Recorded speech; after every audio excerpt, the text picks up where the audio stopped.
Assalamualaikum warahmatullahi wabarakatuh. Selamat pagi, salam sehat bagi sahabat semua. Mudah-mudahan video tutorial kami memberikan kemanfaatan bagi sahabat semua di dalam menyelesaikan tugas-tugas akhir, skripsi, tesis, disertasi maupun jurnal. Pada kesempatan kali ini kita akan membahas tentang Smart PLS versi 4, Goodness of Fit Index yang sebaiknya yang perlu dilaporkan di dalam penulisan skripsi, tesis maupun jurnal. Sekali lagi, Goodness of Fit Index di dalam pelaporan Smart PLS versi 4. Ilmu pengetahuan semakin berkembang dan metode-metode lama banyak digantikan oleh metode-metode baru seiring dengan temuan-temuan ilmiah yang dipublikasikan di dalam jurnal-jurnal belakangan ini. Oleh karena itu kita ingin melihat bagaimana perkembangan Goodness of Fit di dalam pelaporan di dalam sebuah skripsi, tesis, disertasi maupun jurnal. Sekali lagi mudah-mudahan kita tidak kaku ya, dan kita menerima ilmu pengetahuan yang berkembang sangat cepat ini, khususnya di dalam pengolahan data statistik dengan Smart PLS. Jangan lupa untuk subscribe di channel ebook statistik 1000 halaman, mudah-mudahan memberikan kemanfaatan bagi sahabat semua. Jangan lupa ya, sekali lagi subscribe di channel ebook kami. Goodness of Fit Index di dalam SAM PLS kali ini, GOP mana yang sebaiknya kita gunakan?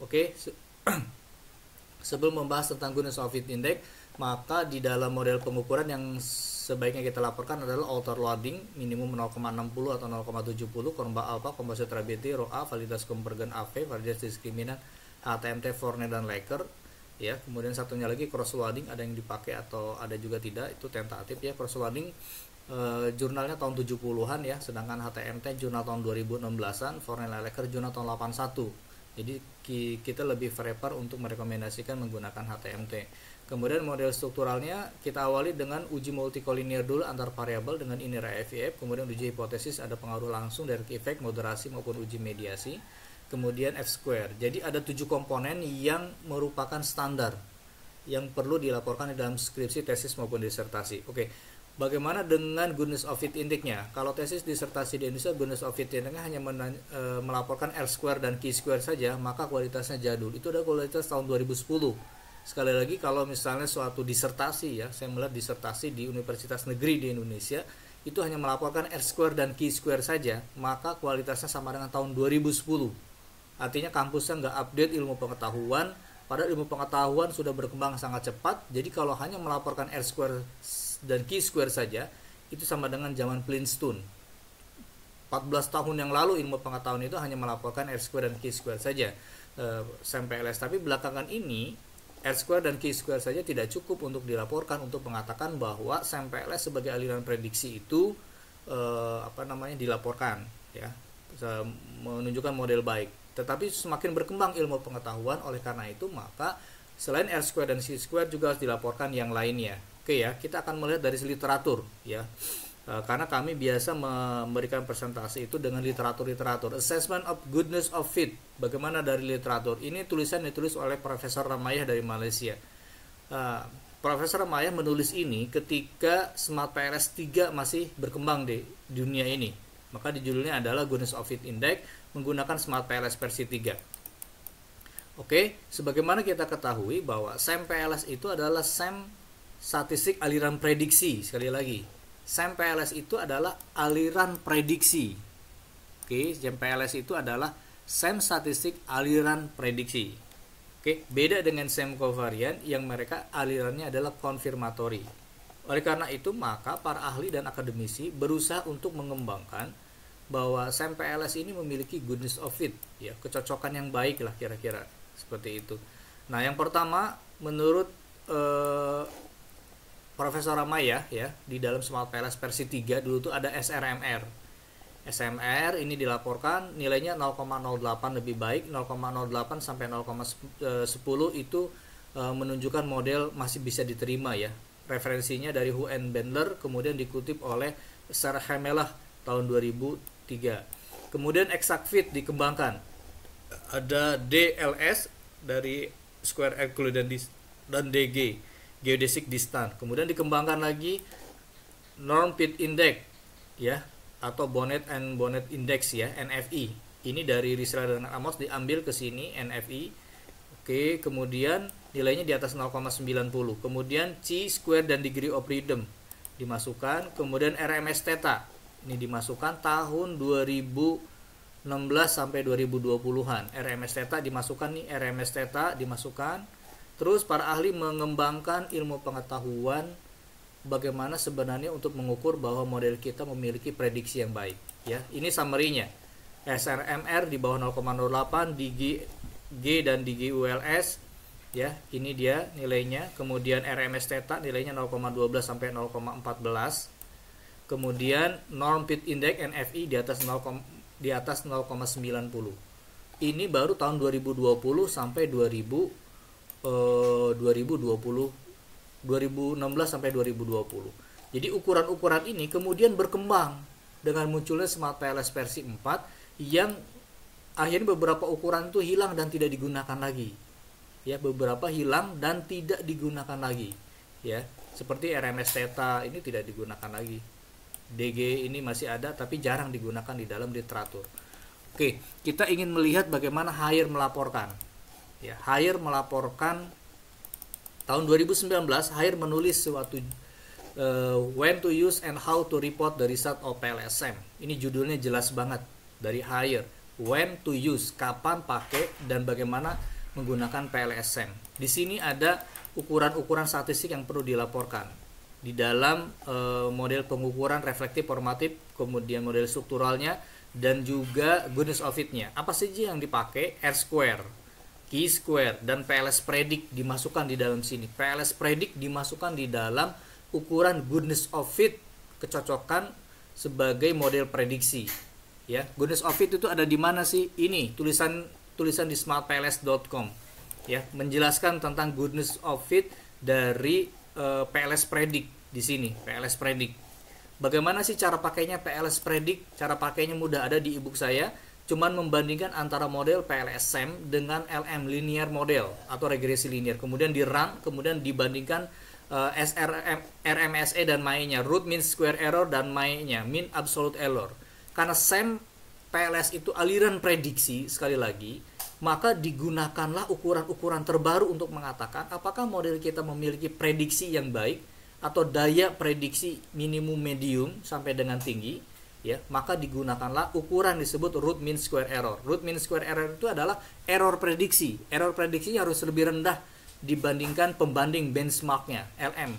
Dibandingkan dua algoritma ini, maka PLSM harus lebih rendah nilai error prediksinya, lihat di root mean square error, dan MAE-nya lebih rendah dibandingkan LM.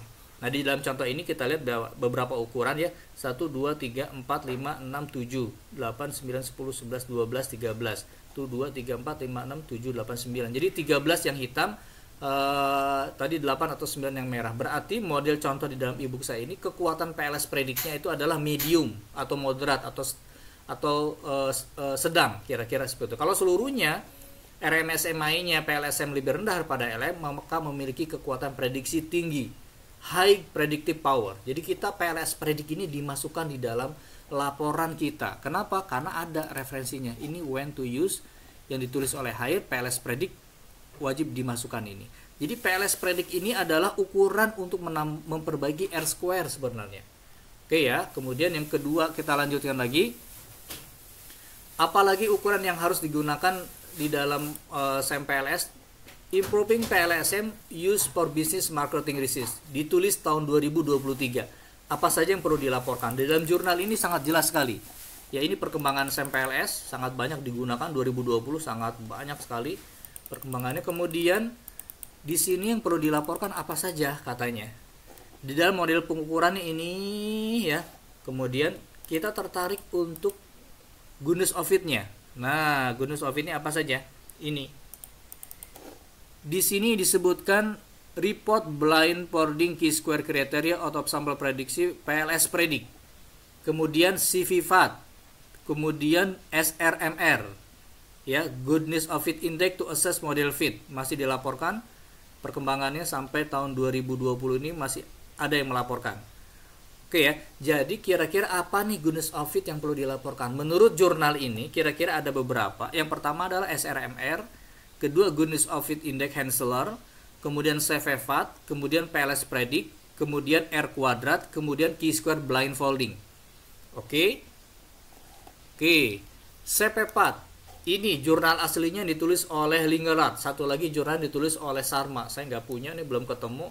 Agak sulit menemukan Sharma jurnal sama. Tapi cross validated predictability ini sudah masuk di dalam Smart PLS versi 4. Mana saja? Nah, ini dia jurnalnya.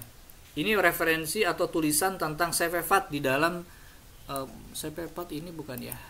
Apa ini? Lewat, lupa. Nah, ini tulisan CVFAT. CVFAT ditulis di Smart PLS versi 4 dan sudah ada di dalam Smart PLS versi 4. Ini CVFAT. Singkatnya dari Cross Validated Predictive Ability. Jadi suatu assessment yang digunakan oleh kita, apakah model kita itu memiliki daya prediksi yang baik apa enggak sih? Daya prediksi yang tinggi atau enggak sih? Jadi PLS CVFAT ini memperbaiki dari PLS Predict tadi, bukan memperbaiki ya, maaf, tapi menambahkan kekuatan analisis dari PLS Predict. Kalau PLS Predict itu hanya menggambarkan deskripsi RMSE dengan mainnya, tapi kalau CVFAT itu bisa menguji 2 algoritma, 3 algoritma. Kita buktikan di sini. Ini model saya, ya. Kemudian kita run. Di sini adanya PLS Predict dan CVFAT. PLS Predict dan CVFAT adanya di sini. Kita run saja. Kemudian kita lihat hasilnya di sini, CVFAT. Nah, ini nilainya harus negatif. Average loss difference itu menggambarkan tentang rata-rata error prediksi antara model PLS, LM, dan average indikator ini dibandingkan. Nilainya harus negatif. Kalau nilainya negatif, itu menunjukkan bahwa error prediksi model PLS rendah dibandingkan dengan kompetitornya, yaitu linear model atau benchmarknya dengan indikator average. Nah, kemudian diuji secara T-statistik, ya. Berbandingan uji dua populasi, ya, 2 metode. Berarti di sini antara metode PLSM dengan CVFAT dengan IA dengan indikator average terlihat nilainya negatif dan signifikan. Ini menunjukkan bahwa model yang dibangun PLS Predict-nya itu model yang dibangun memiliki daya prediksi yang baik. Jadi sekali lagi nilainya harus negatif dan signifikan. Kedua, dibandingkan dengan LM, negatif dan signifikan. Nah, satu yang enggak, yaitu di kepuasan, ya. Oke, kira-kira kayak begitu tentang CVFAT contohnya. Kemudian lalu summary-nya apa? Summary-nya adalah rekomendasi apa sih yang harus dilaporkan di dalam goodness of fit. Pertama, R-square. Kedua, Chi-square blindfolding. Ya, ketiga SRMR. Keempat, PLS Predict. Yang kelima adalah CVFAT. Yang keenam itu adalah tambahan Goodness of Fit Index Henseler tahun 2013. Karena di dalam jurnal ini masih dilaporkan, ya. Di dalam jurnal ini masih dilaporkan nih, report Goodness of Fit Index to assess model fit Henseler. Gov Index yang milik Henseler tahun 2013 ini jurnalnya. Ini masih dilaporkan, tapi menurut hemat kami ini cukup 5 saja. Kalau kami itu merekomendasikan karena ada tulisan higher yang menulis tentang tulisan Gov ini, dan ini cocoknya hanya untuk komparasi model katanya. Oke ya, nanti kita bahas di video tutorial berikutnya. Jadi kalau rekomendasi dari kami sih cuma 5, R-square, Chi-square, SRMR, PLS Predict, dan CVFAT. Dan Chi-square-nya ini menggunakan Chi-square blind, bukan menggunakan Chi-square blind founding procedure, tapi menggunakan Chi-square yang ada di dalam PLS Predict. Nah, outputnya ada di mana Mas Sofian? Outputnya ada di sini, Chi-square, kemudian PLS Predict, kemudian di run, kemudian kita mau pakai ini. Nah, ini dia Chi-square Predict ini. Referensinya dari mana? Ini. Bentar, saya bukakan PLS Predict. Nanti di bagian bawahnya ketemu Chi-square. Mana ya? Oke, kemarin temu. Nah, ini dia. The Chi-square value result interpretation similar to assessment of Chi-square value obtained by the blending Fourier procedure. Jadi Chi-square yang diperoleh dari PLS Predict itu sama dengan Chi-square yang diperoleh dari prosedur yang sama dengan blind founding procedure. Oke, Chi-square ini nilainya harus positif. The predictive error of PLSM result is smaller than the predictive error simply using mean value. In that case, the PLSM model offer better predictive performance. Jadi Chi-square-nya yang diperoleh di sini, nih, ini harus nilainya positif. Kalau dia nilainya positif, maka mengatakan bahwa mana tadi? Maka mengatakan bahwa PLS model memberikan better predictive performance. Ya, sekali lagi PLSM itu aliran prediksi, maka chi-square yang ini nilainya harus di atas 0. Positif, dia harus di atas 0. Menunjukkan bahwa model PLS kita memiliki predictive relevan atau memiliki predictive performance yang lebih baik dibandingkan average. Di sini disebutkan ya. Dibandingkan the prediction error atau simply using the mean value. Jadi artinya model PLSM dibandingkan dengan dirata-ratain itunya datanya. Data-data rata-rata, kemudian dibandingkan kekuatan prediksinya mana yang lebih baik, atau PLSM atau nilai rata-ratanya. Biasanya metode jadul dulu kita dirata-ratain setiap indikator tuh, kemudian kita bandingkan PLS prediknya. Kalau nilainya lebih besar daripada 0, menunjukkan bahwa model memiliki better predict performance. Oke, jadi itu yang bisa kami sampaikan kepada teman-teman semua. Jadi rekomendasi apa sih yang perlu dipakai di dalam PLSM? Nah, menurut hemat kami ya, ada 5 saja ukuran yang digunakan ya untuk PLSM ini sebagai aliran prediksi. Pertama R-square, kedua chi-square. Chi-square itu bukan chi-square blindfolding procedure, tapi chi-square yang dihasilkan dari PLS predict, kemudian SRMR, PLS predict sendiri yang ukuran tadi RMSE dan MAE. Ini huruf besar RMSE dan MAE. Kemudian CVFAT, Cross Validated Predictive Ability, ini harus nilainya negatif dan signifikan. Oke, kalau ada optional nomor 6 juga tidak apa-apa, karena jurnal tahun 2013 ternyata masih melaporkan ini ya, jurnal yang ditulis oleh Hensler dan teman-temannya ini. Nih.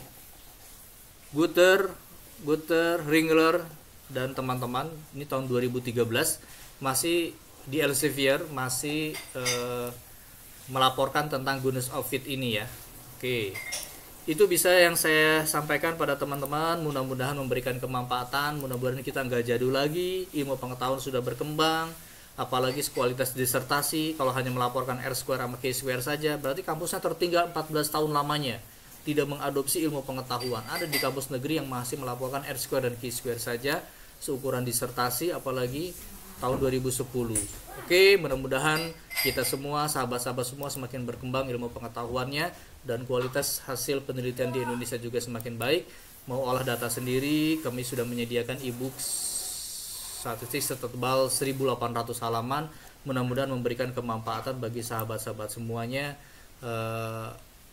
Ada ISBN Perpustakaan Nasional, harganya murah banget, cuma 70.000, beri sekali seumur hidup.